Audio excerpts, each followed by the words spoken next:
Habíamos hablado de funciones escalares. Bueno, ¿qué son esas funciones escalares? Son las que más nos van a interesar a nosotros. Son aquellas funciones que tienen como dominio y recorrido conjunto de números reales. Es decir, a no ser que se exprese y se detalle otra cosa, siempre nuestro segundo conjunto, que hace rato lo hemos llamado B, será los reales. Y el primer conjunto va a ser un conjunto que va a ser determinado según la regla de correspondencia que se dé. A ver, aclaremos un poquito este tema que lo tienen escrito por ahí, también en el práctico. Obviamente esta función se llama f, está definida desde su dominio, que no está dado, pero hay que determinarlo, desde su dominio hasta los reales. A cada elemento del dominio le va a corresponder como imagen un número que va a ser calculado como un medio por el valor del elemento del dominio y restado 3. Ejemplo. Pongamos como ejemplo que yo quiero determinar la imagen de, qué sé yo, de 5. ¿Quién es la imagen de 5? Un medio, miren allá, por 5, un medio por 5, menos 3. Un medio por 5 es 5 medios. Menos 3, bueno, después sacan el cálculo ustedes, esto da menos un medio.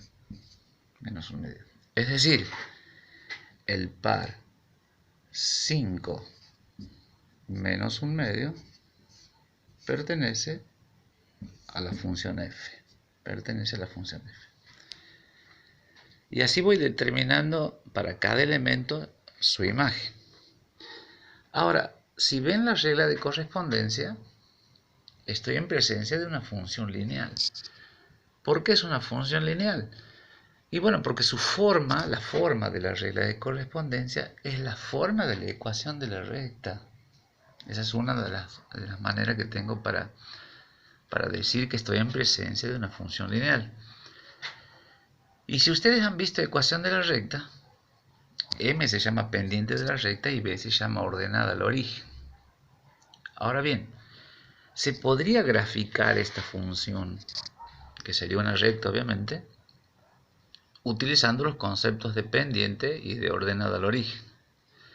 Pero si no lo tienen claro, les recomiendo, claro, ¿qué significa? Que se entienda perfectamente qué es ordenada al origen y qué es la pendiente.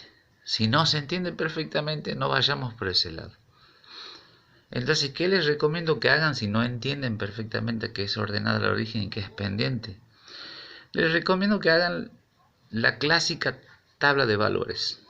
A ver, por ejemplo, si hago una tabla de valores, le doy valores a x y obtengo valores de y sabemos que es f de x, y como en este caso, cuando le he dado 5 a x, he obtenido de imagen, o sea, de f de x, f de 5, he obtenido menos un medio. Si le doy el valor, qué sé yo, fíjense después ustedes, si le doy 2, voy a obtener como imagen el menos 2. Hagan el cálculo. Si le doy 4, voy a obtener como imagen el menos 1. Qué sé yo, si le doy el valor 6, voy a obtener como imagen el 0. ¿Y qué es lo que se va obteniendo aquí en la tabla de valores? No son ni más ni menos que pares ordenados de la función. El 5 menos un medio, 2 menos 2, 4 menos 1, 6 ceros. 6 0. Entonces, son pares ordenados que pueden ubicarse en un sistema de ejes cartesianos, o sea, en el plano cartesiano. X. Entonces ubico estos puntos, vamos a suponer que este es el 6 0, este punto. Y que es 4 menos 1, 4 menos 1 puede ser este punto. Como esta es una ecuación, mejor dicho, esta es una función lineal, cuya gráfica es una recta, ya les he dicho por qué, está emparentada con la ecuación de la recta, entonces podría trazar la gráfica. Bueno, ustedes lo van a hacer mejor. podrían trazar la gráfica. Y esto que está trazado aquí es la infinidad de pares ordenados o la infinidad de puntitos que conforman la función f. Cuando uno da una función escalar y no les determina quién es el dominio, entonces lo que hay que hacer es nosotros ponernos en campaña de determinar quién es el dominio de la función f. ¿Quién es el dominio de esta función? ¿Quién es el dominio de esta función? El dominio de esta función son todos, miren bien, todos los valores de x que puede tomar x, de tal manera que yo pueda hacer la resolución de multiplicar por un medio y restarle 3 y que obtenga un número real, un número que esté en el segundo conjunto. No hay mucho que pensar, x puede ser cualquier número. Supongamos que sea 100, 100 por un medio es 50, 50 menos 3 es 47, y 47 es un número que está dentro de los reales. Por lo tanto, si x puede tomar cualquier número real, su dominio será exactamente los reales. Exactamente los reales. Bien, hay que determinar el dominio, hay que graficar, hay que determinar el cero de la función. ¿Qué es el cero de la función? Bueno, el cero de la función está vista aquí. Les confieso que sin querer lo he sacado. El cero de la función es 6. ¿Qué es el cero de la función? Es el valor de x que anula la función, el valor de la función. En este caso, si x vale 6, f de x vale 0. O sea que el 6 anula el valor de la función o lo hace 0. ¿De qué manera se busca la raíz de la función? La raíz de f. Bueno, precisamente, exigiendo que f de x sea 0, ahí tengo f de x, 0, igual a un medio por x menos 3. Vamos a corregir un poco esto. Un medio por x menos 3. Si despejamos de aquí, nos queda 3 por 2 igual a x.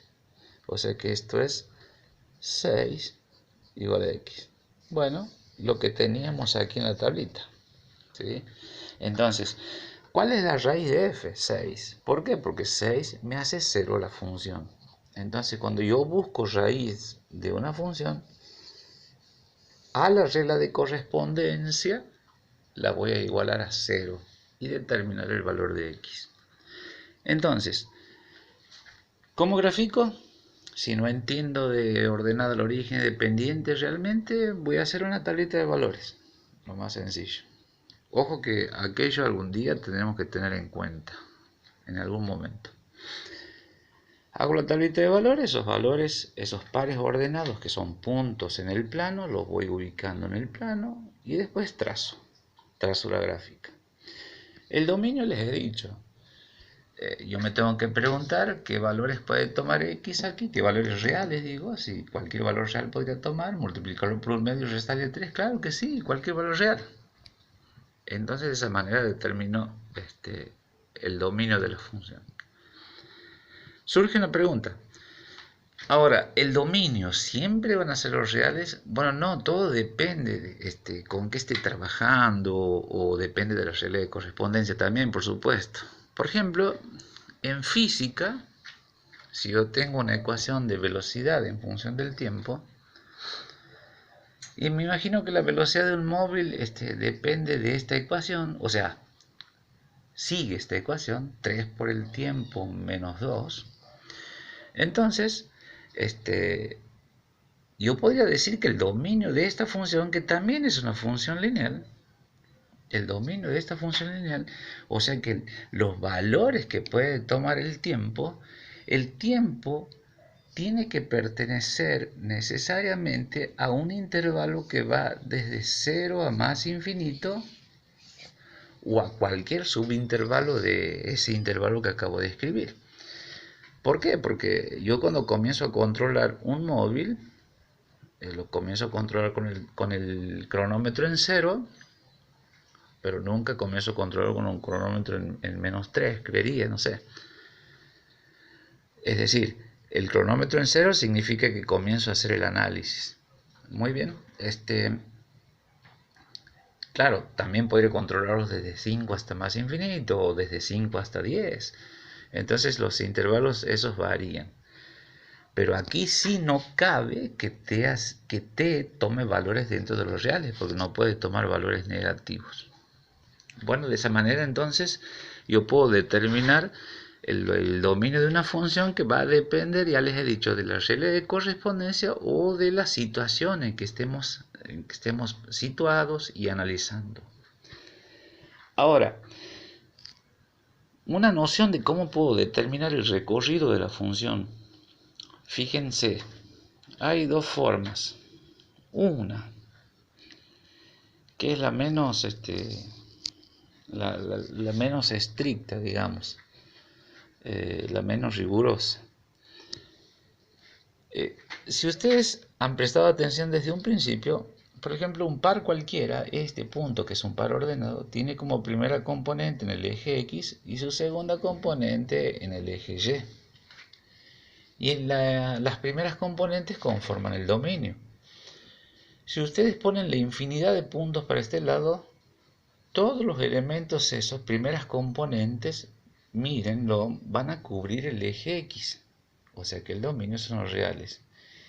Y si hacen el mismo procedimiento y ponen para cada elemento, cada punto, cuya segunda componente va a ubicarse en el eje Y, fíjense, cada puntito de la recta tiene como segunda componente ir y ubicarse en el eje Y. La pregunta es, ¿me lo va a cubrir el eje Y si esta recta viene infinitamente hacia abajo? Aquí hay un punto también y una segunda componente por aquí hay un punto y una segunda componente por aquí.